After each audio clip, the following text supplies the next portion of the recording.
విరుద్ధంగా ఉన్నటువంటిది. వికృతి నామ సంవత్సరం అని వచ్చింది, ఆ తర్వాత ప్లవనామ సంవత్సరం అని వచ్చింది, ఆ తర్వాత శార్వరి. శార్వరి అంటే మహా చీకటి. ఎలుక కన్నములో ఉంటే ఎట్లుంటుందో చీకటి, అలాగా మనం కూడా కరోనా సమయంలో ఎలుక కన్నంలో ఉన్నట్టుగా 6 నెలలు 4 నెలలంతా ఇంట్లో ఉండిపోయినారు.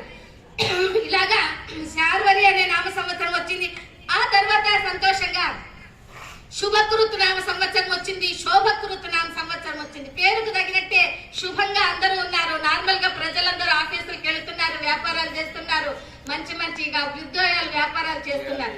ఇలాగా శుభకృతు శోభకృతి ఎలాగైతే ఉన్నాయో ఈ సంవత్సరం కూడా అలాగే క్రోధి అనే సంవత్సరంతో మనకు వచ్చింది. కనుక ఎవరు కూడా మనం భయపడకుండా ఉండాలి. జై బోలో వాసవి మాతాకి, జై జై వాసవి దేవి మా, జై జై వాసవి దేవి మా.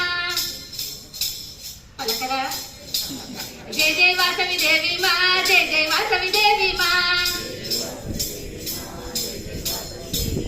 జై మా, జై మా, జై మా, జై జై మా.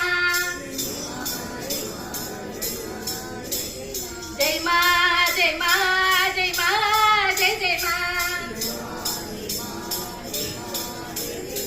జై జై మా, జై జై మా, జై జై మా, జై జై మా. జై జై వాసవి దేవి మా, జై జై వాసవి దేవి మా. జై జై వాసవి దేవి మా, జై జై వాసవి దేవి మా.